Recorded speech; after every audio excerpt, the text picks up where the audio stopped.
Ya,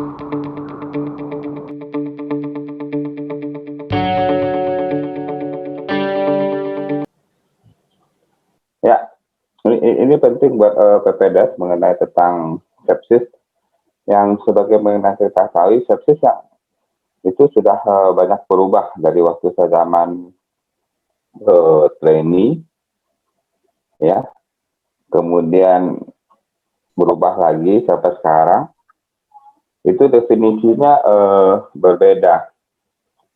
Jadi yang perlu kita tahu sepsis ini sebenarnya adalah keadaan pasien yang sangat sulit kita terapi. Jadi sepsis ini seperti di Amerika aja itu mengakibatkan suatu angka yang tinggi, lebih dari 200.000 yang meninggal di Amerika setiap tahunnya.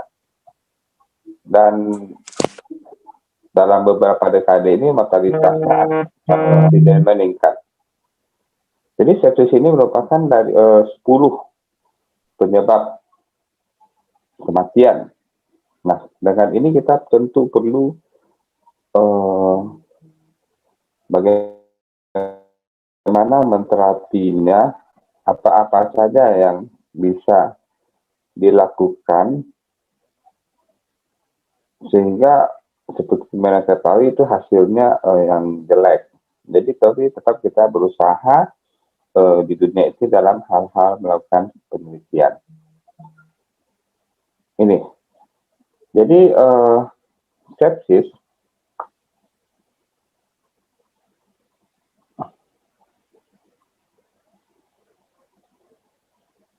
ada 3 komponen. Pertama, adanya satu infeksi.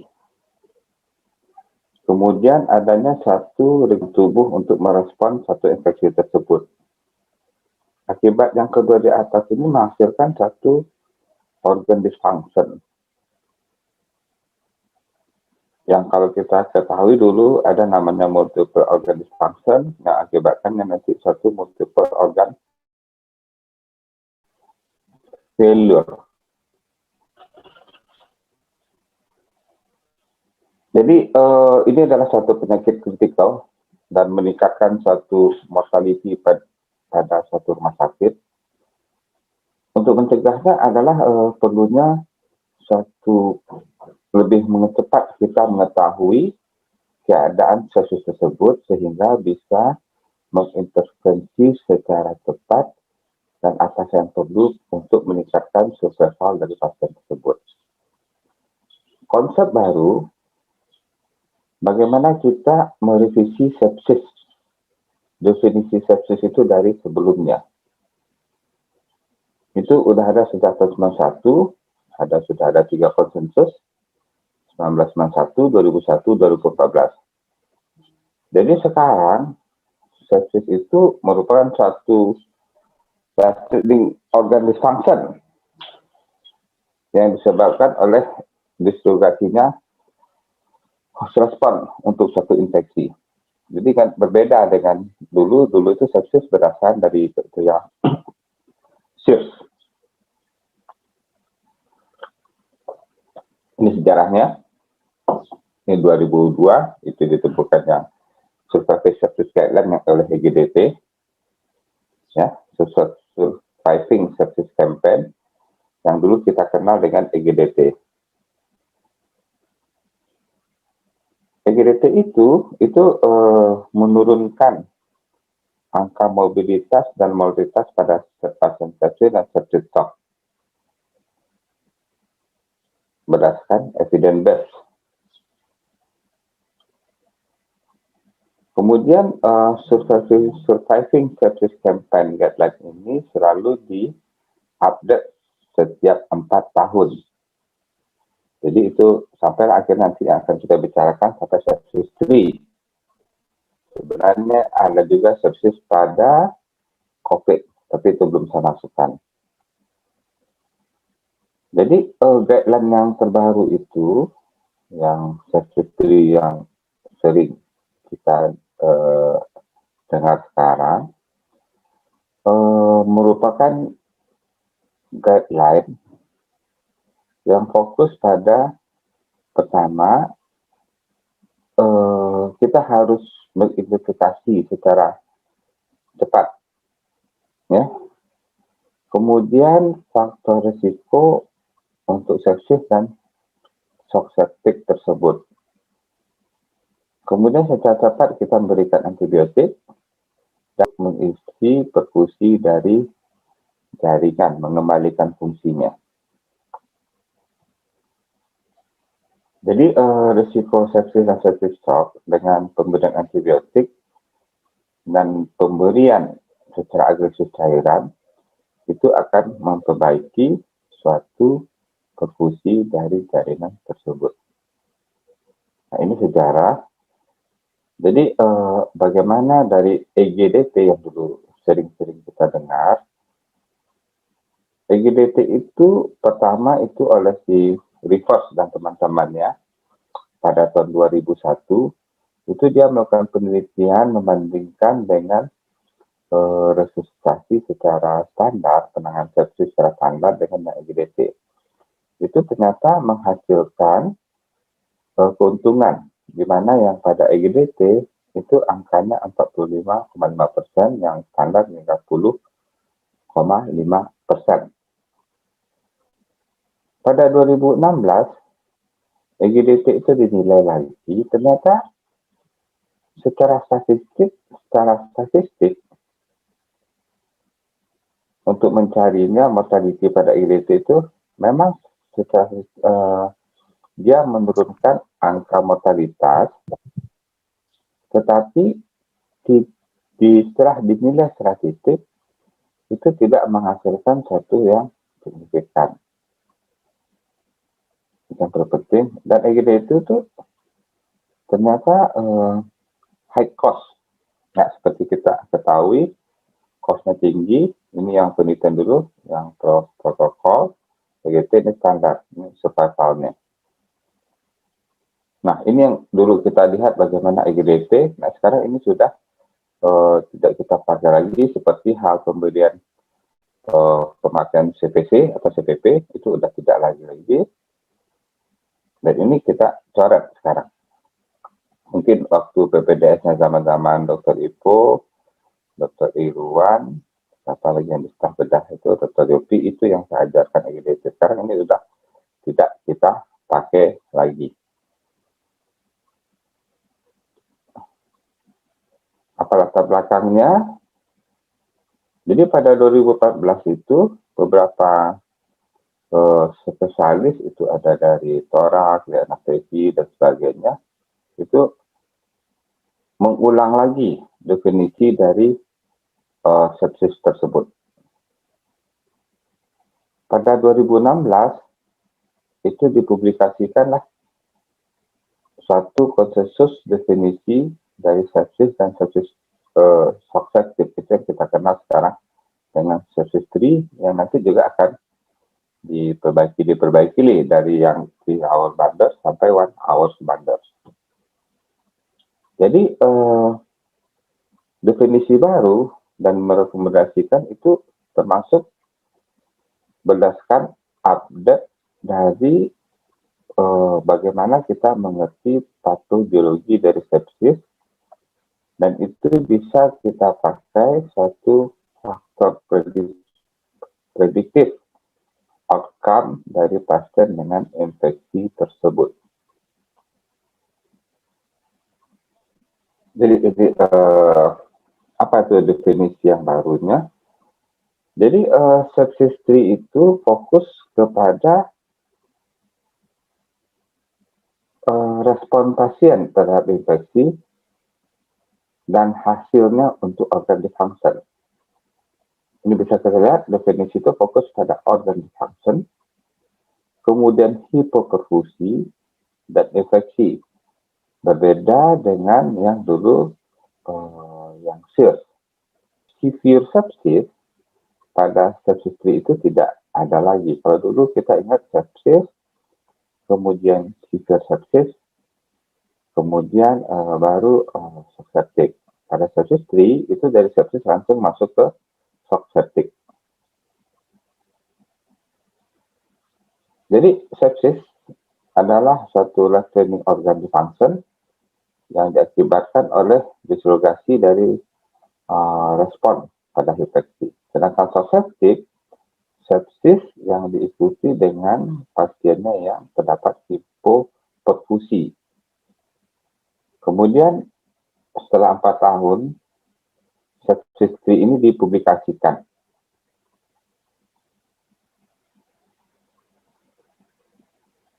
Nah, ini perbedaan ya. Jadi ini yang kalau ada Dr. Yopi di sini, siapa lagi ya? Ada Pak Rahmat Taufik, Dr. Irwan, Dr. Rini dan sebagainya, Dr. Ipo, itu mungkin mereka masih ingat yang saya ajarkan dulu, ada SIRS, ada sepsis. Jadi SIRS itu temperatur kurang 36 atau lebih 38, nadi 90, nafas, kemudian PCO2-nya berapa, kemudian leukosit berapa, dan sepsis jika memenuhi 2 kriteria dari SIRS tersebut. Sedangkan severe sepsis itu sepsis yang ada hipotensi, kemudian systolic blood pressure yang kurang 90, MAP kurang 70, laktat 2, kemudian ditemukan adanya satu organ dysfunction. Kemudian baru masuk kepada septic shock, yang mana definisinya sepsis yang mengakibatkan satu hipotensi. Setelah diberikan cairan resusitasi dan memerlukan suatu vasopressor untuk mensupport perfusinya. Sedangkan pada sepsis free, yang SIRS ini tidak dipakai lagi, jadi tidak ada SIRS, ya.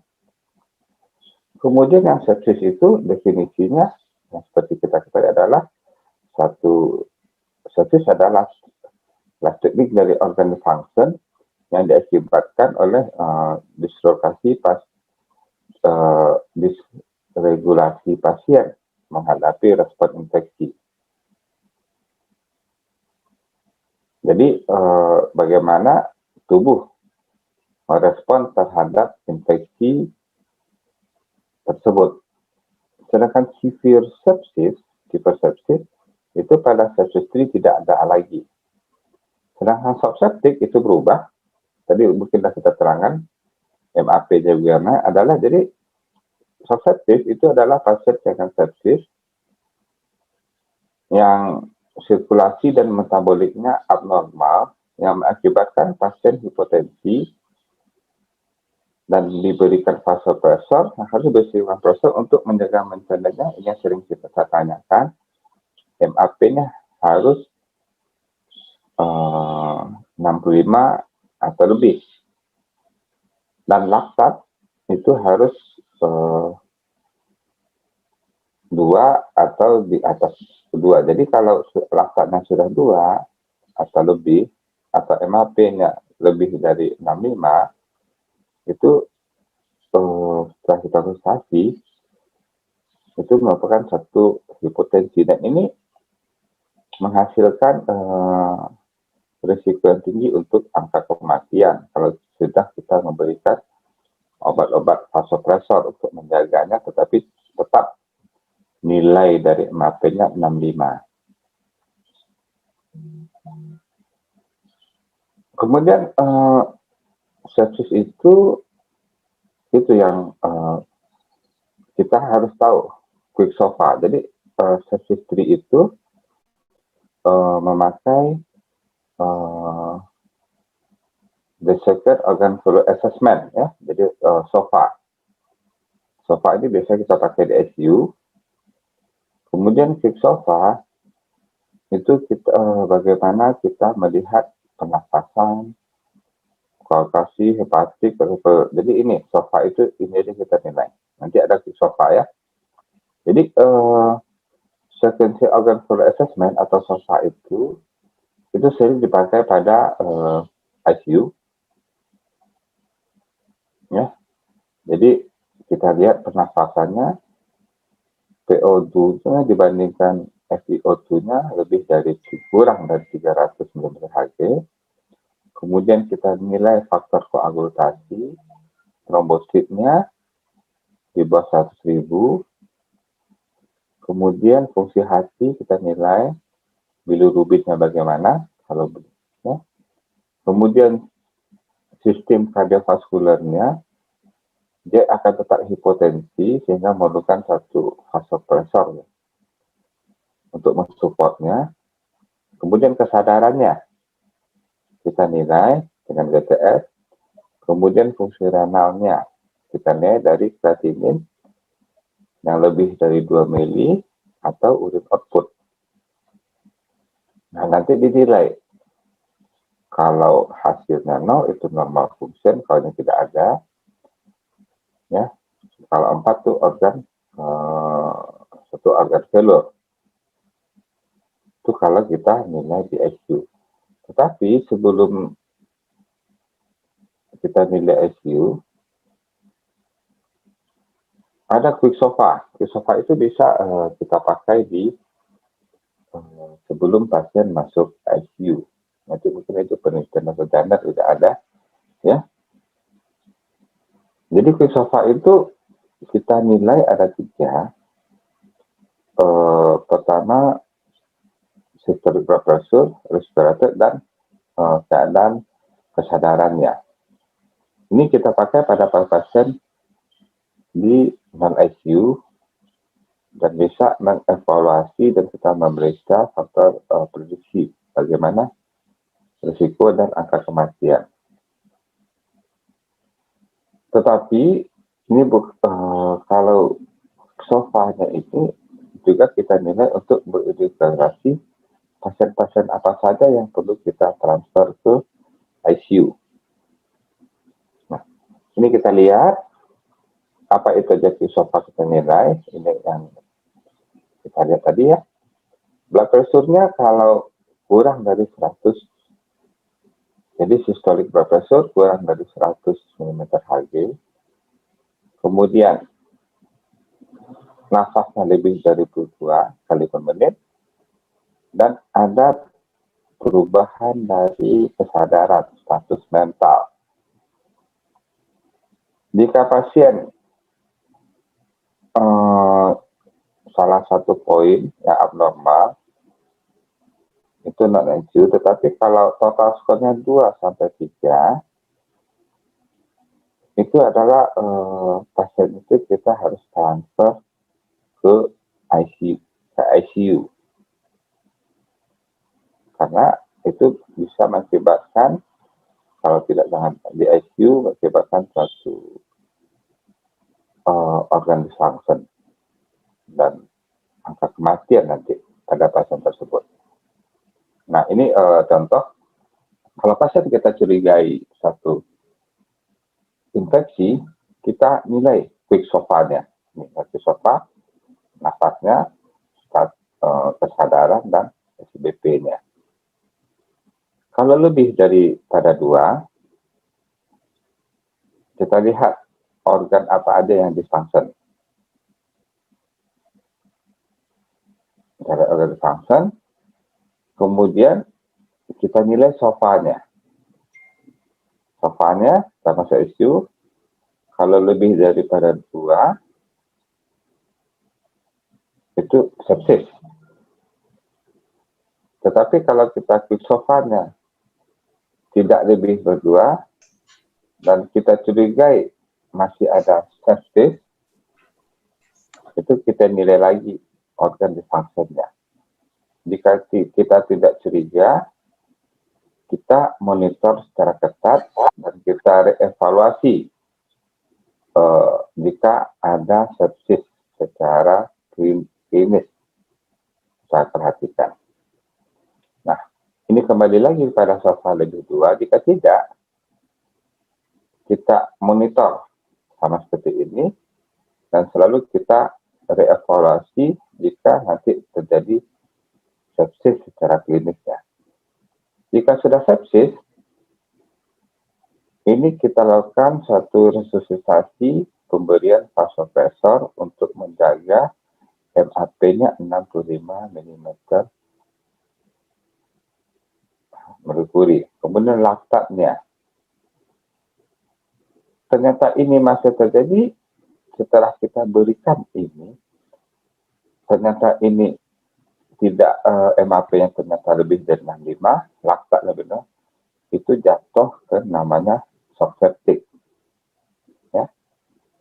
Nah, jadi ingat ya, saya harapkan pada PPDS untuk menangani pasien misalnya proteinitis dan sebagainya itu tidak ada lagi pemberi cairan yang berdasarkan jumlah dehidrasi yang sampai pemberian 8 liter cairan. Itu dari dulu sebenarnya saya tidak pernah mengajarkan, dan tetapi itu hal yang prinsip yang tetap Anda lakukan sehingga sampai ujian terbawa-bawa. Ya, karena itu ketidakmengertian pada sudah berapa kali kita ingatkan. Jadi itu ya, perlu kita buat PPDS yang baru-baru supaya otaknya bisa berubah. Sebenarnya ini udah lama diajarkan sejak mungkin kalau ada Dr. Yopi di sini, sejak Dr. Yopi sudah diajarkan tidak ada lagi pemberian cairan sampai 8 liter tersebut. Nah, pada septic sepsis atau shock sepsis pada 2016, itu pertama dalam 1 jam itu kita harus kultur dan pemberian antibiotik. Kemudian bagaimana kita menjaga laktatnya tersebut dan procalcitonin. Mungkin kalau yang sudah stase di ICU dan sebagainya, sering pada pasien sepsis ini kita periksa procalcitoninnya. Ini paling penting, pemberian cairan itu adalah 3 cc per kilogram badan cairan steroid atau salin, atau keduanya diberikan itu pertama, ini sejarah ya, pada 2016 itu dalam 6 sampai 12 jam. Itu kita lihat nanti MAP-nya dan kita lihat penurunan laktatnya. Jika ya, kita lihat bagaimana perfusi jaringannya. Jika masih hipoperfusi setelah pemberian cairan tersebut, itu kita berikan dobutamin atau epinefrin, atau kita berikan satu transfusi. Jika MAP-nya tercapai 65, ya, tidak tercapai, ini kita berikan satu reassessment cairan. Kemudian kita berikan norepinefrin, vasopressin, epinefrin, dan steroid. Ini mungkin Dr. Pella ada apa contohnya pasien kemarin, itu kita berikan steroid, epinefrin, vasopressin semuanya, tapi tetap juga hasilnya tidak bagus ya. Ini mungkin karena keterlambatan. Itu yang tahun 2016. Nanti berkembang terus ya. Nah, ini perubahannya. Jadi sepsis pandel itu mulai dari EGDT yang diperkenalkan pada 2004, yang pada Survivor Sepsis Campaign, itu terjadi perubahan. Di 2017, Survivor Sepsis Guideline itu berubah menjadi satu sepsis pandel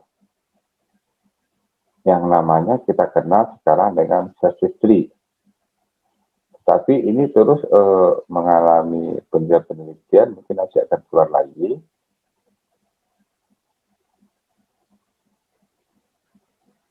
Jadi ilmu ini berkembang. Nah, kemudian yang tadi kita lihat, kalau slide berikutnya 6-12 jam, kemudian berubah lagi. Pemberian cairan ini 30 cc dalam 3 jam. Berubah ya. Nanti akhirnya sampai yang awan hawa sebandel. Kalau sekarang yang ini saya perhatikan, ini perlu sejarah 3 hours ya. Setelah itu kita lihat ketasannya bagaimana, kardiopulmonarinya bagaimana, kemudian stroke volume dan sebagainya bagaimana. Dan kita lihat apa? Kalau dulu yang pada EGDT itu ada, kita lihat nilai dari CVV-nya dan SpO2-nya. Kalau biasanya itu ada pemeriksaannya dengan alatnya, dengan kita hitung ya. Dan ini sekarang tidak termasuk lagi. Jadi nilai CVP dan SpO2 itu tidak masuk lagi dalam registry. Yang penting sekarang itu adalah bagaimana laktatnya dan bagaimana MAP pada pasien tersebut. Jadi di bawah di atas 65, minimal 65 ini harus tercapai. Ya. Kalau dulu masih ingat kita nilai CVP itu 8 sampai 12 kita bantahan. Jadi nilai dari CVP ini tidak kita pakai lagi. Yang kita pakai lagi cukup MAP-nya. Jadi kosnya lebih murah. Tidak perlu lagi pasang CVC. Bagaimana pemberian cairannya? Itu 2012 itu diberikan kesalit dan normasalin.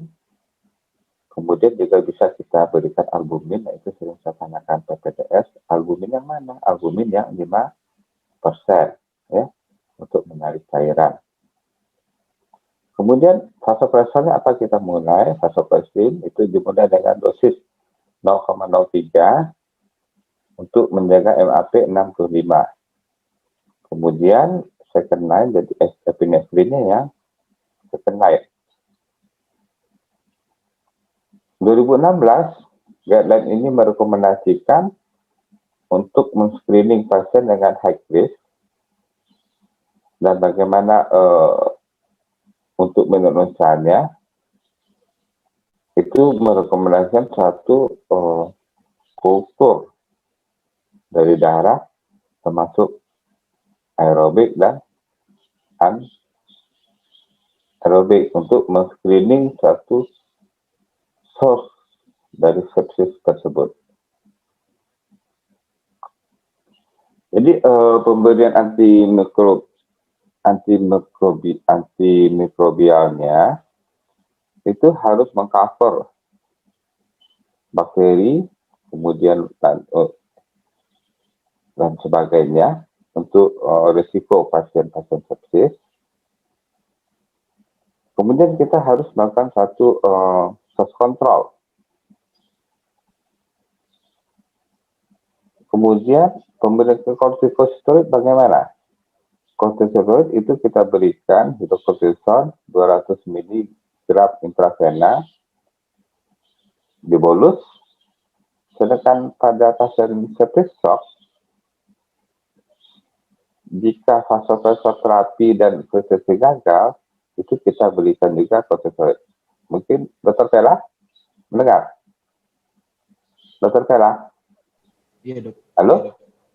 Ya, itu kan ada pasien kemarin diberikan steroid kan? Iya, Dok. Atau Dr. Vela sendiri nggak tahu? Yang pankreas yang habis di tahap pankreatektomi. Itu kan kita berikan steroid ya. Jadi kalau sudah gagal vasopresor dan sebagainya, itu kita berikan satu kortikosteroid untuk menjaga tekanan darahnya. Ya, MAP-nya tersebut. Dan bagaimana dalam hal pembelian darah? Ya.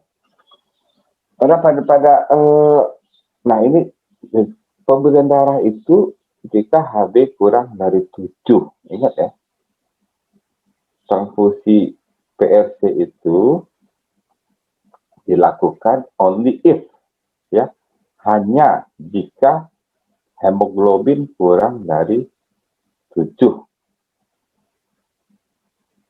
Kecuali pasiennya hiperhipoksemia, kemudian ada iskemik miokardial atau akut hemoragik atau aktif iskemik heart disease, ya, kecuali ya. Erythropoietin tidak bisa berikan, ya, not recommended. Dulu pada yang yang pada IGDT itu kita berikan. Nah, ini sering yang saya bilang, kalau ada gangguan koagulasi itu kita berikan fresh frozen plasma. Jadi misalnya kita ambil contoh, ya, misalnya trombosinnya di bawah, trombosit rendah, tapi tidak ada bleeding, itu kita berikan trombosit, ya. Jadi ini sebenarnya pemberian fresh frozen plasma dengan trombosit ini nanti bersamaan, ya. Oke.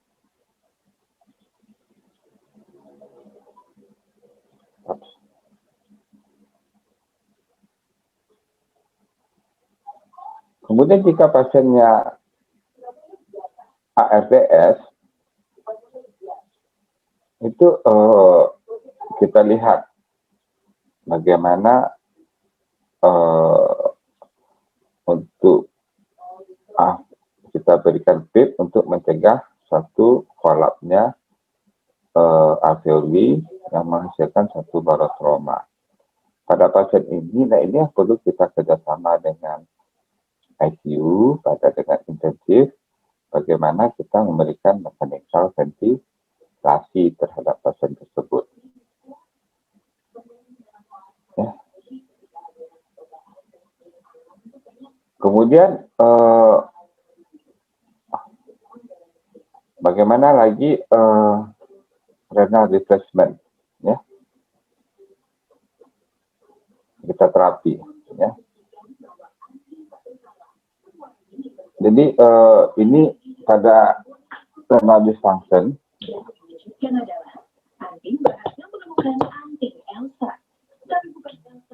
ya, itu kita berikan untuk mencegah satu gagal ginjal, ya. Kemudian gula darah bagaimana? Gula darah itu kita nilai kalau lebih dari 180 miligram, bagaimana dengan target gula darah itu harus di bawah 180, dari 180, ya. Dan itu kita nilai setiap 1-2 jam sampai stabil dengan pemberian insulin setiap 4 jam. Kemudian jika pH-nya kurang dari 7,15, itu sedibikarbonat perlu kita berikan untuk meningkatkan hemodinamik dan menurunkan vasopresor. Jadi perlu kita melakukan hal. Kesimpulannya, sepsis dan akut renal failure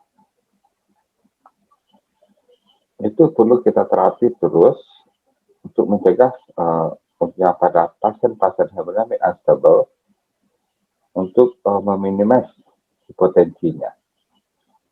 Jika berlanjut, itu kita akan satu renal replacement terapi. Tapi yang sekarang diusahakan untuk mencegah, hati-hati terhadap renal replacement terapi, itu juga mengakibatkan bisa sepsis, akut kidney injury, dan mengakibatkan satu peningkatan kreatinin, dan nanti buang air kecilnya produksi buang air kecilnya akan sedikit. Kemudian bagaimana dalam hal pemberian tromboemboli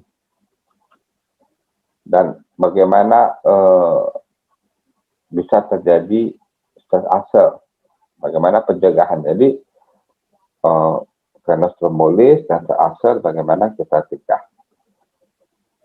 Seluruh pasien, ini sebenarnya terjadi masalah juga. Ini penelitian di barat, ya. Di Indonesia jarang terjadi, ya. Yang di Fiji ini jarang terjadi, makanya waktu itu kebetulan 2 minggu lampau ada pertemuan di pengurus pusat di KABDI. Itu bagaimana kita menyusun penanganan sepsis seperti Indonesia, karena di sini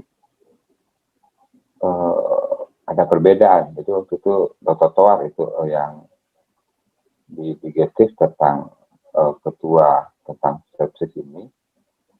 Ini ternyata jarang kita temui ya masalah di Fiji ini pada pasien sepsis di orang-orang Asia. Ya, ini karena datanya dari negara barat, untuk sementara kita ikuti saja karena kita tidak punya data. Jadi untuk pasien di Fiji, untuk mencegahnya perlu kita memberikan low molecular weight heparin, ya. Kemudian bagaimana, tetapi obat-obat ini apa kontraindikasinya. Kemudian pada sepsis, nah ini sering, karena di ICU atau di ruang HCU, kita sering melihat pasien dengan pendarahan lambung, chest ulcer ya. Nah itu harus kita berikan H2 blocker, itu seperti ranitidin dan protopam inhibitor. Jadi kita gabungkan biasanya antara PPI dengan H2 blocker seperti ranitidin tersebut untuk mencegah suatu chest ulcer. Dan bagaimana nutrisinya pada pasien-pasien sepsis? Early enteral nutrisi harus diberikan pada pasien sepsis atau sepsis shock yang toleran, yang bisa mentolerasi dengan enteral feeding. Jadi perlu PPDS ketahui makanan yang terbaik itu tetap melalui oral, ya, bukan melalui parenteral, tetapi dengan syarat sistem dari gutnya itu mentolerasi. Jadi itu biasanya kita tes ya, kita berikan sedikit, kita lihat residunya. Kenapa? Karena kalau mukosa dari saluran cerna tidak mendapat nutrisi, itu akan meningkatkan angka infeksi juga. Jadi mukosal nutrisi itu perlu. Berapa kita berikan? 500 kalori limitnya. For enteral feeding, ya, maybe a bit, jadi perlu, ya. Jadi yang baru itu secara rutin kita, nah ini yang saya bilang tadi, bagaimana residual gasternya. Jadi hati-hati, kita lihat ya, residual. Kalau residual gasternya banyak, kita stop dulu. Jika dia tidak bisa secara oral feeding, itu bisa mengakibatkan suatu aspirasi. Kemudian mungkin yang fase digestif sering saya bilang, kasihlah prokinetik. Sehingga dalam prokinetik itu gerakan gasternya akan lebih bagus. Atau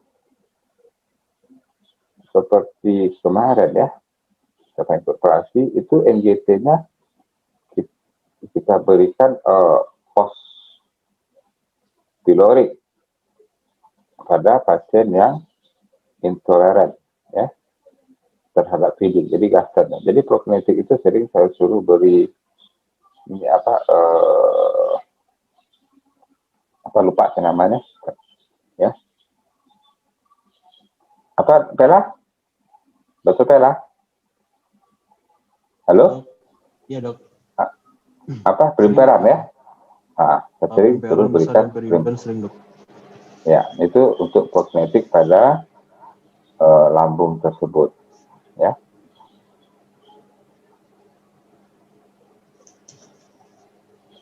Jadi surface sepsis campaign ini, jadi merekomendasikan pada pasien bagaimana strategi penanganannya dan didiskusikan dengan familinya dalam 24 jam, dalam 72 jam waktu masuk ICU.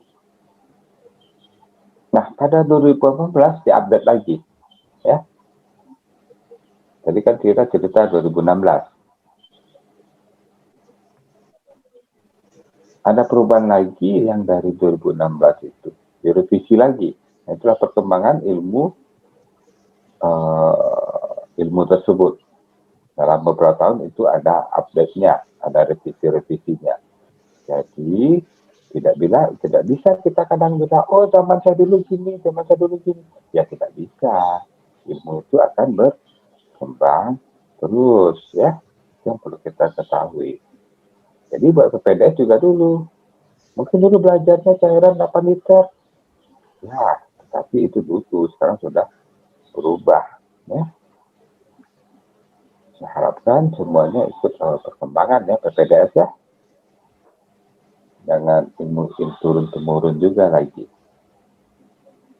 Nah, dari 3 hours dan 6 hours bundle yang dikombinasikan sekarang menjadi 1 hours bundle, ya.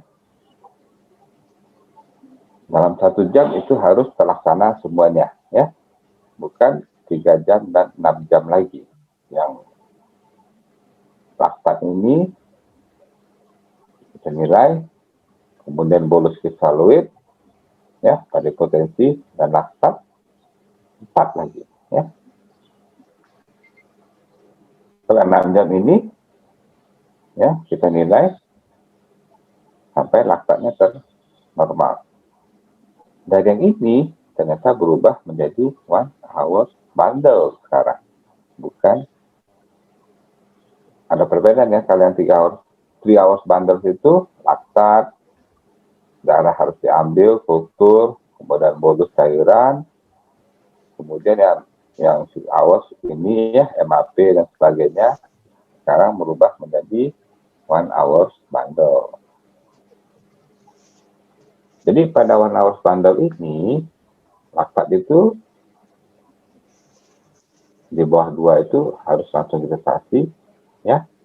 Atau 2/4 itu kita akan resusitasi sehingga nilai laktatnya akan normal, ya. Itu laktat itu untuk bisa menilai di level dari hipoperfusi. Jadi kalau laktatnya itu meningkat, berarti terjadi hipoperfusi dari jaringan. Itu fungsi laktat. Kemudian kultur darah perlu, ya. Jadi kultur itu dalam berapa menit itu kita berikan antibiotik, harus langsung kita berikan. Kultur harus diberikan sebelum pemberian antibiotik, ya. Bukan sesudah pemberian antibiotik. Jadi pasien masuk, langsung kita ambil kultur darahnya, baru kita berikan antibiotik tersebut atau antimikrobial, ya. Jadi kulturnya termasuk aerobik dan anaerobik. Jadi pemberian antibiotik itu tidak boleh ditunda juga sebelum hasil kulturnya keluar. Jadi kultur darah tetap kita ambil. Setelah kita ambil, langsung kita pemberian antibiotik, tidak menunggu hasil kultur. Jadi kita berikan berspektrum. Nah, kadang masalah dengan BPJS.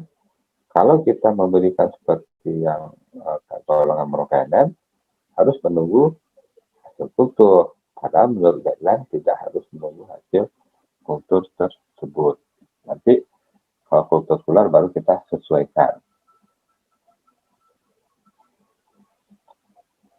Nih, pemberian broad spektrum, jadi pemberian antibiotiknya secara empiris. Jadi harusnya rumah sakit juga sudah jelas antibiotiknya apa di rumah sakit tersebut, ya. Jadi pemberian antimikrobialnya itu mengcover patogen, dan itu untuk pasien pasien pada septic dan septic shock tersebut. Cairan kita berikan langsung untuk mencegah suatu hipoperfusi atau septic shock. Jadi pada guideline itu bisa kita lihat. Ini PPDS hadir semua kan? Halo? COC? COC? Hadir? Hadir, Dok. COC siapa Hadir, nih? Dok. Iqbal? Arnif, Dok. Iqbal ya? Arnif? Iya, Dok. Buat seluruh PPDS ya. Buka kamera itu Nah. Suruh buka kamera lagi. Nah. Enggak, ini perlu. Ayolah, Enggak, ini perlu ya. Oh. Perlu diingat Bapak dan cairan itu 30 cc kilogram berat badan. Jadi tidak ada lagi di laporan jaga itu yang dinilai apa yang kalian selama ini nilai jumlah dehidrasi berapa, 6 jam pertama berapa, kemudian 8 bulan saya nggak ingat lagi apa yang kalian jawab, yang sehingga sampai memberi cairan 8 liter. Ya, saya ingatkan kepada PPDS itu jangan dipakai lagi. Sebenarnya udah dari dulu berapa kali saya bilang. Itu akan terbawa ke ujian dan jadi bahan lelucon Anda di nasional nanti. Ya, pemberian cairan sampai 8 liter tersebut. Oke.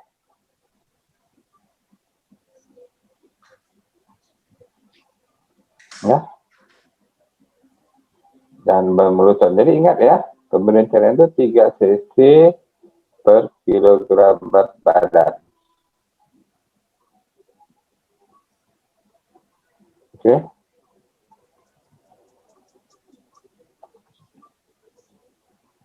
Terus,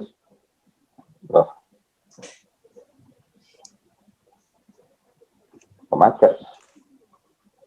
Saya stop video dulu ya, karena macet. Oke.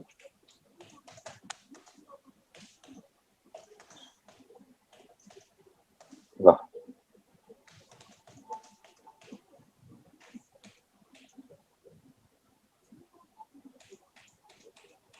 Internet kurang bagus, kalau saya hidup video dia akan macet ya. Kemudian kalau ini tidak berhasil, ya, pemberian vasopresor itu tidak boleh terlambat, ya.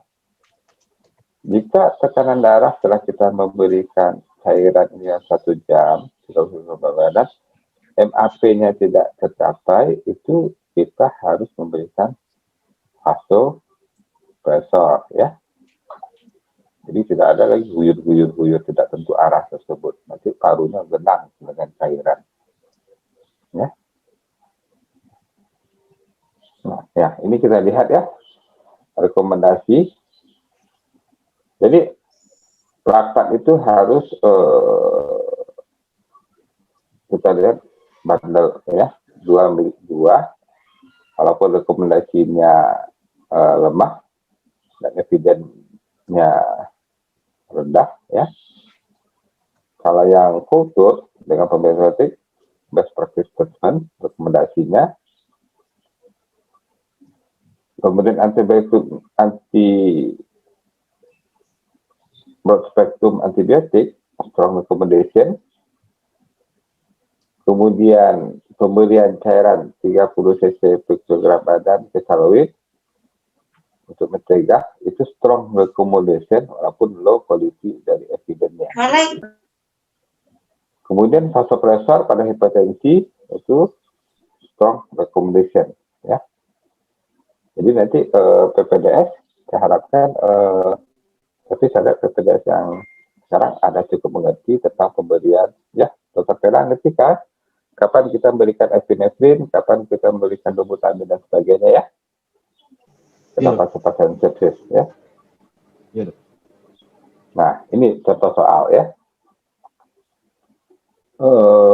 Ini ada pasien, ya, tekan darah 90/50, MAP 66, heart rate 108, nafas 28, SpO2 saturasi 92%, tekan darah 37. Nah, ini kita bisa lihat sofanya. Di sofa kita lihat di sini nafas 28 kali, status sadar, ya, blood pressure 90, ya. Ini jadi ada dua kan? Ada dua kan? Berarti kalau ada dua, yes, berarti itu pasiennya sepsis, oke? Dan itu kita lakukan resusitasi cairan, ya. Kemudian vasopresor perlu nggak diberikan, kemudian laktatnya bagaimana? Ternyata setelah diperiksa sofanya nilainya 5, ya. Nah, kalau nilai 5 itu harus di ICU. Nah, ini ada lagi pasien proteinitis dengan suspek perforasi dari ulcus pepticum ditambah sepsis. Nah, ini nih sangat menarik, ya. Ini apa-apa aja yang kita perlukan: vasopresor, enteral feeding, insulin terapi, sedasi, source control, lung protection ventilasi, kateter. Nah, EGDT tidak kita pakai lagi, ya, fluid dan cairan. Ini rasakan toraknya. Ini ada free air, ada 2, ya. Saya ingat, ya, kalau perforasi dari ulcus pepticum, seperti pada gaster, itu free air-nya besar. Dan ini kita terapi cairannya bukan dengan 8 liter, ya, ingat, ya. 8 liter apa-apaan, bikin malu itu 8 liter. Nah, ini pasiennya, ya, jadi dirasakan terus-menerus bertambah berat, awal senyum hati, kemudian pada seluruh perut. Pasien masuk dengan tekanan darah 80/50, MAP 70, nadi 120, nafas 28, saturasi 90. Ini kita lihat lagi, sofanya bagaimana. Dr. Janer, ada Dr. Janer di sini? Oleh Janer? Ada, Dok. Dr. Oleh Janer? Ada, Nah, Dok. Anda ini penelitian Anda kan? Masuk juga ke sofa kan? Iya, Dok. Ya? Nah, saya harapkan Anda bikin penelitian bagus, nanti bisa melihat nanti mungkin genre kriteria kan, kalau penelitiannya benar-benar berhasil dengan bagus, ya. Ini kita lihat, ya, bagaimana. Kita lihat PA-nya. Di sini nafas 28, status sadar, SBP 80/50, ya. Jadi kita lihat ada nggak organ dysfunction. So iya, kita lihat sofanya lebih pada 2 nggak? Kita lihat di sini, ya. Ini udah di ICU nih kan, berarti ternyata ini pasien sepsis. Nah, kalau pasien sepsis itu tentu kita berikan vasopresor untuk menjaga MAP-nya di atas 65 atau sama. Kemudian laktatnya harus kita turunkan. Kalau ternyata laktatnya tetap naik, MAP-nya tetap tidak tercapai, berarti itu pasien shock septic, ya.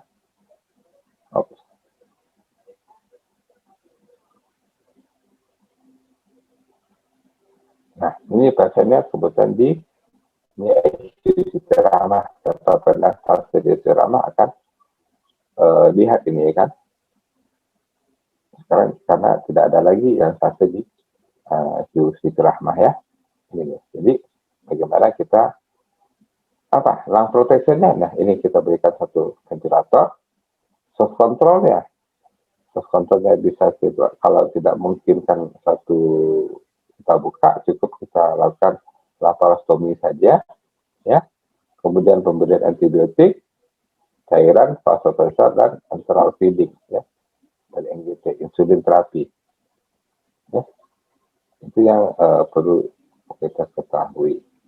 Jadi stasiun ICU benar-benar nanti yang stasiun benar-benar mempelajari pasien-pasien karena yang tanya ke dokter giginya nanti ekotobia bagaimana penanganan seperti walaupun ada kelemahan di sini walaupun kadang pasien harus sudah bisa diekstubasi karena memenuhi target harus berapa jam berapa hari baru dibayarkan karena kelamaan malah diintubasi ya. Nah ini sejarah lagi kita lihat mengulang ya. Tahun 91 itu SESU dan SIR, kemudian 2001 SES EGDT, kemudian 2002 masih SIR, sepsis dan sebagainya. 2004 dipublikasikan lah pada surviving sepsis sampai severe sepsis dan septic shock. Berkembang lagi diupdate pada 2008, 2012 itu dilihat ya terjadi perbedaan berdasarkan infeksi dengan manifestasi sistemiknya.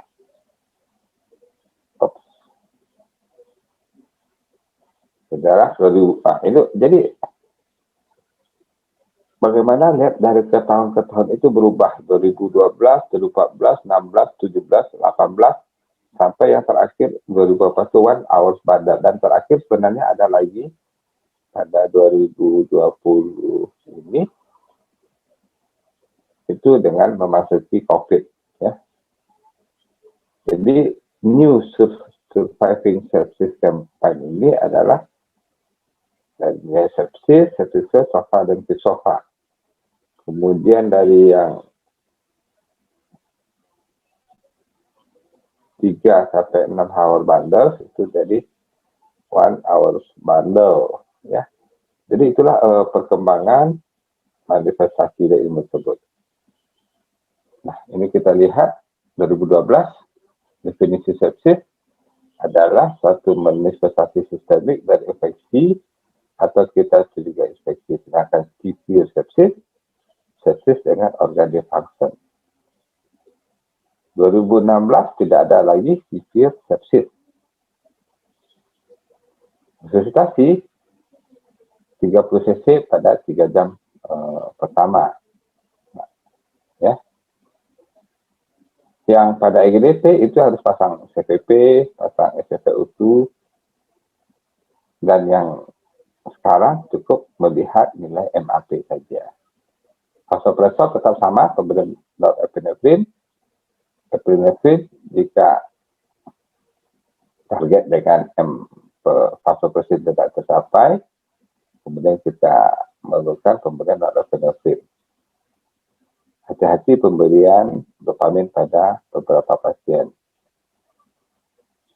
Steroid hanya kita berikan setelah tidak ada reaksi shocknya tetap setelah pemberi cairan dan pemberian vasopresor. Ya.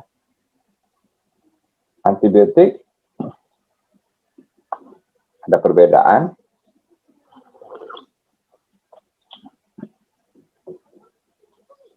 Kalau dulu 12 jam, kalau sekarang secepat mungkin. Ventilator sama ya, guideline-nya. Cuma kalau dulu tidak direkomendasikan, sekarang direkomendasikan. Ini nanti mungkin lebih paham ada dokter-dokter yang intensivis ya mengenai ventilator tersebut.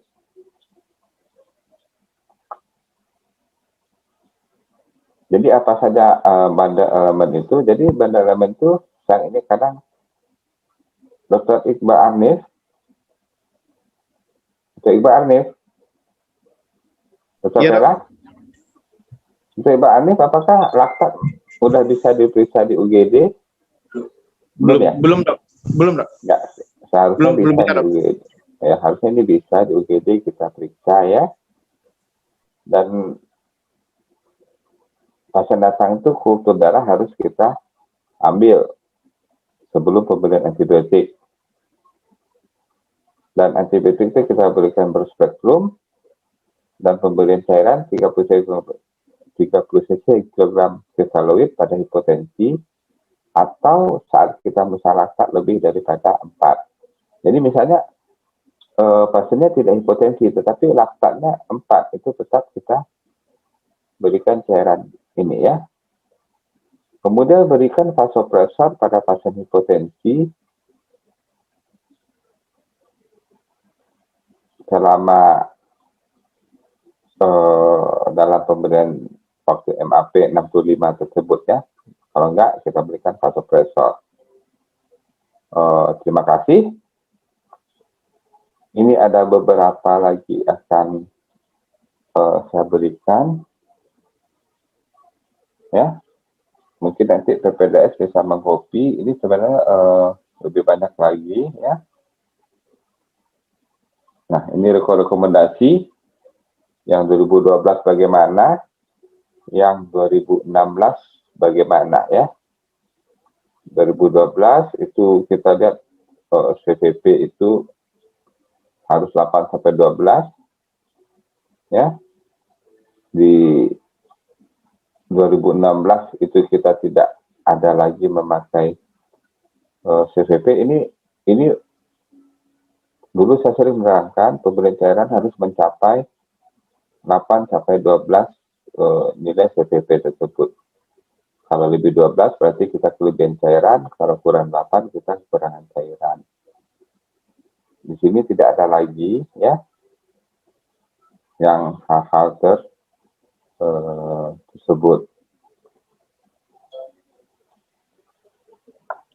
Itu perbedaannya ya.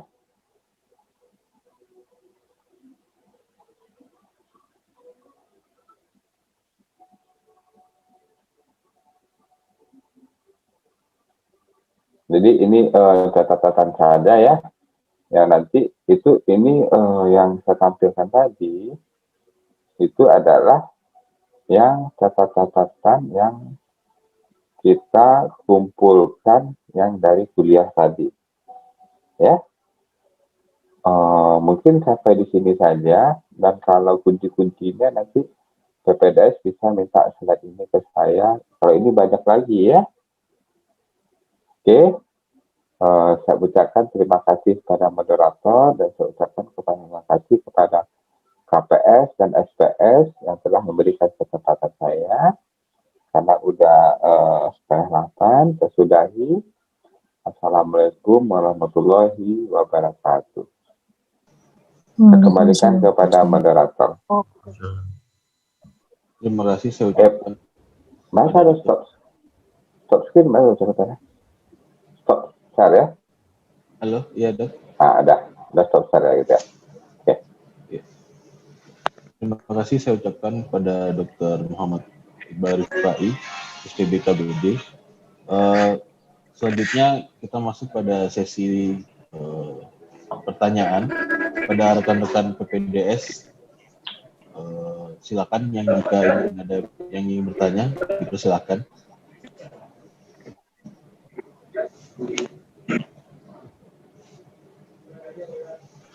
Assalamualaikum Dok, izin bertanya Dok, Devri Dok.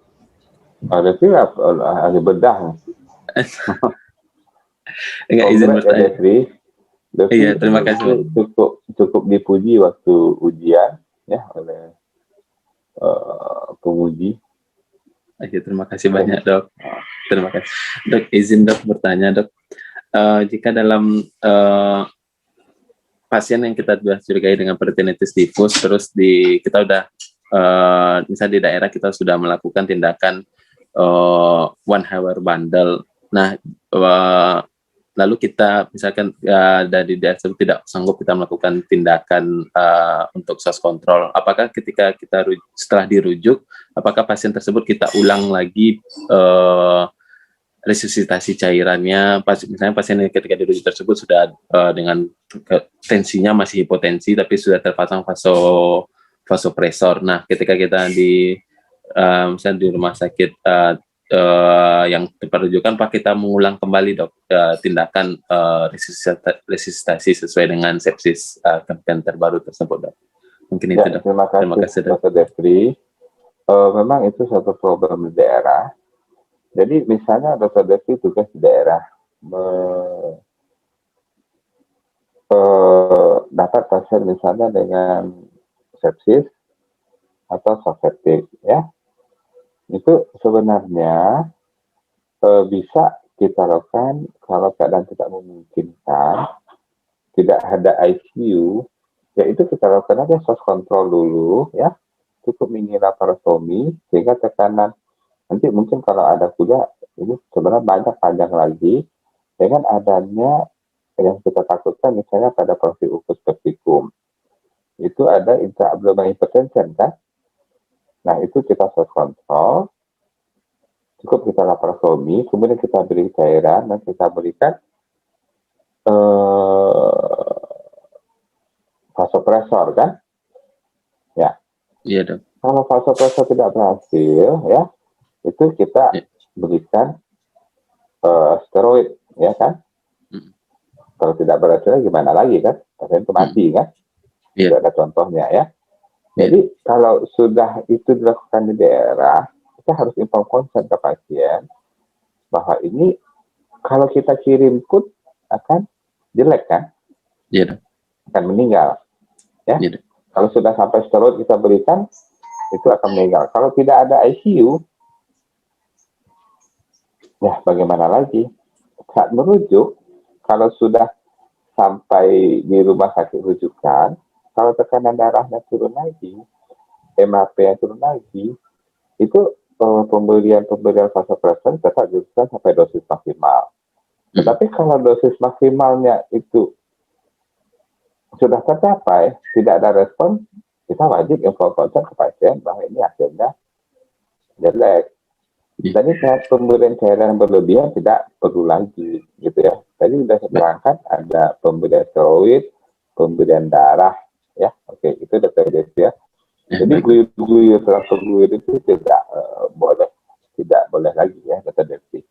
Ya, baik, dok. Terima kasih, dok. Ya. Terima kasih pada Dr. Defri. Ya, sama pada Dr. Pena.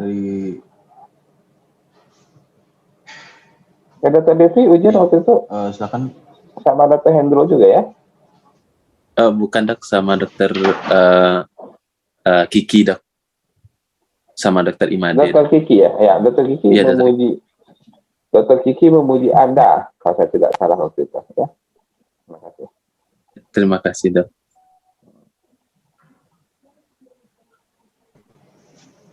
Ya, mungkin masih ada pertanyaan lagi dari rekan-rekan PPDS. Izin bertanya, dok. Ames, dok. Ya, silakan. Ames. Ames sudah SPB juga. Pertama, saya ucapkan selamat pada Ames yang telah menjadi spesialis bedah. Mudah-mudahan Anda akan berhasil nanti ya sebagai seorang spesialis bedah. Saya doakan, Ames. Amin. Terima kasih, dok. Ya mungkin hampir mirip sama pertanyaan Defri tadi, dok. Misalnya pasien datang ke IGD kita di Jamil, tapi Jamil ya, bukan Anda ketika di daerah ya? Bukan di daerah, dok. Ya, oke, di Jamil. Ya, oke. Ke IGD di Jamil, kita tidak tahu dia sudah melakukan one hour bundle. Pasien datang dengan keadaan shock sepsis, kita tidak tahu sudah dilakukan one hour bundle. Cuma kita tahu terpasang infus misalnya sudah yang follow kedua. Itu apakah itu dia dimasukkan sebagai cairan yang diberikan dalam cairan 30 cc per kilogram berat badan, atau kita mulai lagi hitungan kita, atau yang cairan yang tadi kita abaikan, atau gimana, dok? Nah, itu satu problem dari rujukan. Kalau harusnya dokter merujuk sudah memberitahu kan bahwa dia telah melakukan itu. Tetapi, nah itu yang perlu sekali ya. Nanti bisa kita usulkan. Laktat itu harus kita periksa di emergensi kan. Gampang kalau laktatnya ternyata masih 4, ya itu ya kita cairan kita berikan 30 cc. Kita anggap aja tidak. Tetapi harus hati-hati juga. Ternyata kalau daerahnya sudah guyur banyak, bahaya juga kan. Iya, Dok. Jadi kita lihat laktatnya, kita challenge cairan, dan tidak respon, ya kita masuk langsung pemberian vasopresor ya. Gitu ya. Nanti itu bisa kerjasama lah dengan PPDS penyakit dalam. Mereka pasti akan merekomendasikan pemberian epinefrin ya, vasopresor ya. Oke.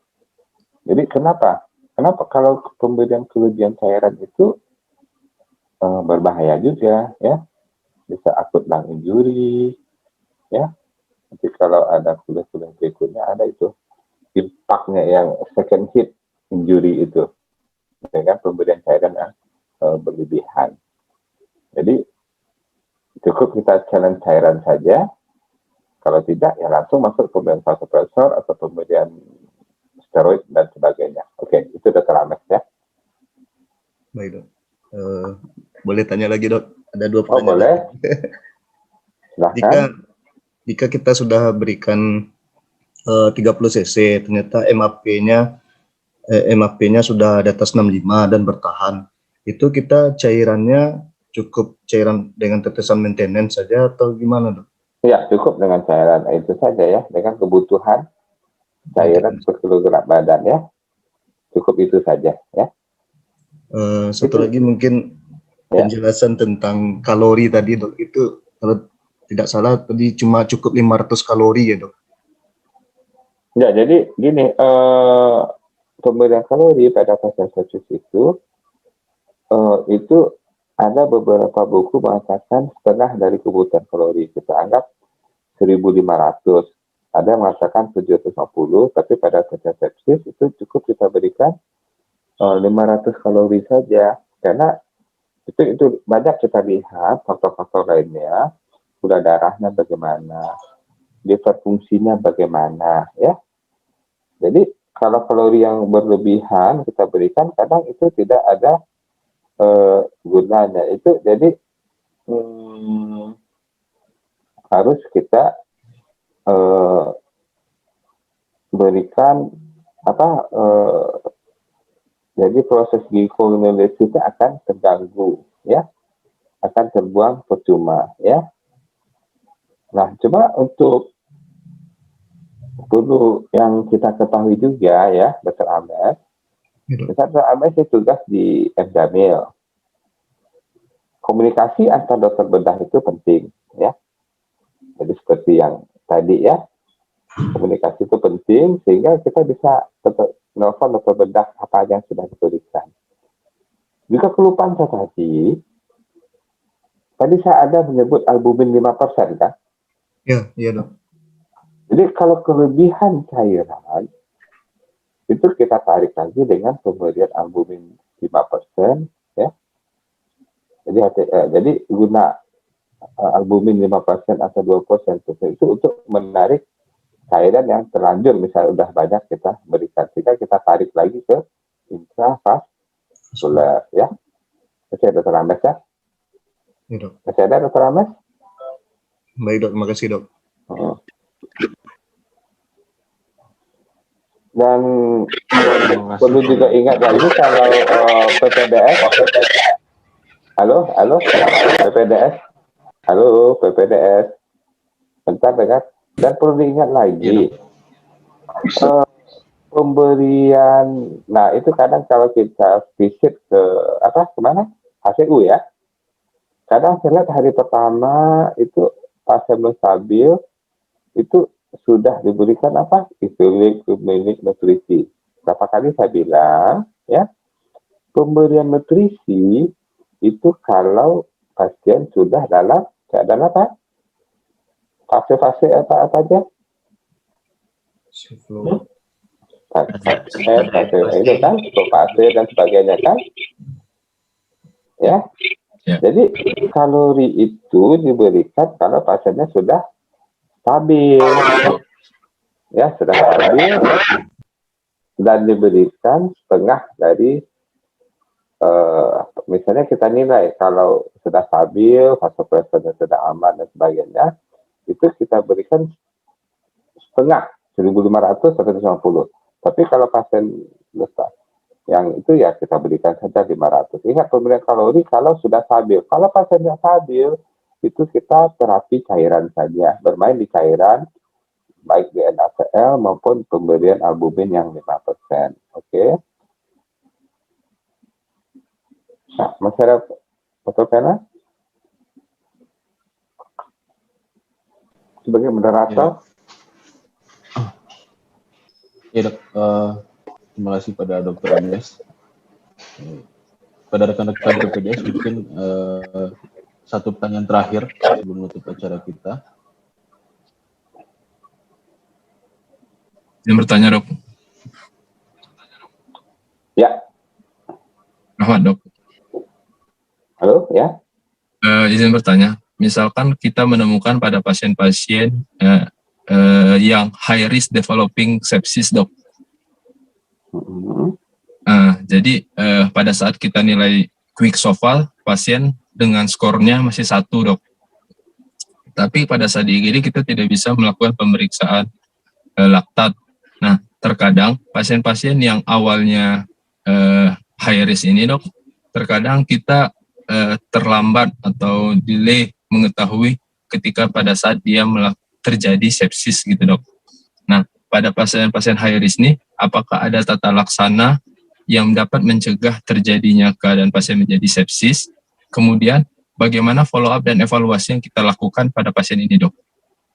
Yang kalau bisa dia jangan sampai jatuh ke dalam keadaan sepsis. Baik dok, terima kasih dok. Okay. Ya, terima kasih. Rahmat Hidayat, ini siapa nih panggilan ini? Hah? Rahmat. Rahmat. Oh ya. Ya. Jadi gini, memang ada kelemahan pada kita ya. Kita tidak bisa laktat di ruangan IGD Jamil ya. Itu bunyinya apa itu? Halo, Waldi Kurniawan itu siapa nih? Halo, Dr. Pena Waldi ini, ya, udah di remote ya. Jadi gini, laktat tidak kita periksa ya, sehingga kita tidak bisa benar-benar memakai quick soval tersebut ya. Jadi menurut saya ya kita nilai aja yang gampangnya SBP ya, kemudian dari statusnya ya, kemudian kita konsultasi benar kalau, tetapi biasanya kita lihat aja responnya. Kalau responnya kita lihat baik ya itu akan baik, tetapi tidak baik kita anggap aja laktatnya nanti kita anggap ya, walaupun itu tidak ini ya, dari pengalaman. Kalau kita harus isi cairan ternyata tidak baik, itu saya anggap laktatnya itu sudah tidak bagus, di atas 2 ya. Itu langsung dari, mungkin kalau yang hasil gitu bisa kita perhatikan di hasil bedah itu langsung kita memberikan satu vasopresor ya, tanpa menunggu laktat dan sebagainya, karena memang laktat itu tidak susah untuk diperiksa di Jamil. Jadi itu ya Rahmat ya, dengan apa adanya. Harusnya rumah sakit Jamil dengan TPA itu laktat sudah tersedia pemeriksaannya ya. Sebenarnya laktat itu penting sekali. Kenapa penting saya katakan? Kalau kita sudah melakukan berbagai macam pemeriksaan laktatnya sudah 4, tetap di atas 4, kita bisa menginform konsen ke keluarga pasien bahwa ini hasilnya poor ya, poor prognosis ya. Terima kasih.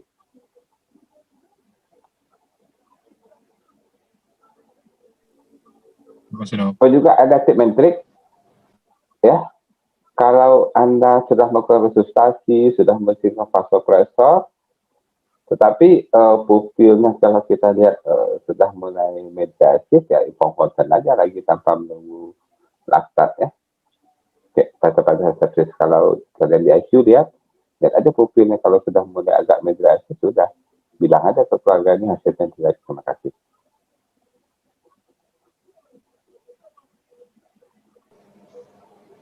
Baik, Ya, gimana Dok? kembali ke bagaimana terpela.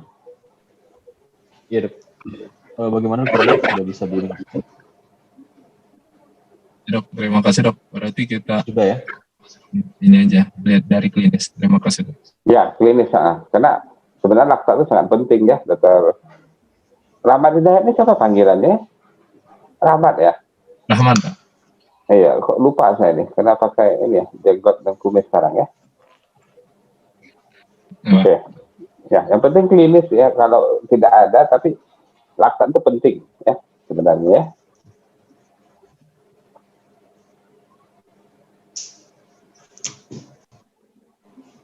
Baik, mungkin pertanyaan Rahmat tadi merupakan pertanyaan terakhir dari PPDS. Acara saya kembalikan kepada Dr. Rizky. Izin dok. Ya, terima kasih banyak Dr. Keke atas ilmunya pagi ini. Ya, terima kasih lagi Dr. Rizky. Nah, mudah-mudahan bermanfaat. Mungkin tutup aja Dr. Pela, sudah jam 7:30 ya kan? Mungkin masing-masing ada kegiatan lain. Goes. Ya, ditunggu lagi judul-judul berikutnya Dr. Keke. Ya, sebenarnya masih banyak dokter itu kepala itu. Tadi saya mau melanjutkan, tapi waktu itu saya terima kasih, itu ada lagi yang FF fase dan sebagainya masyarakat, tapi waktu itu tambah panjang. Kita cari session berikutnya Dr. Rizky. Ya, nanti kita cari waktu lagi. Baik, tutup saja Dr. Pela. Iya dok. Baik, terima kasih saya ucapkan kepada Dr. Keke yang telah memberikan ilmu yang sangat bermanfaat bagi kita semua. Terima kasih pada guru-guru yang sudah hadir.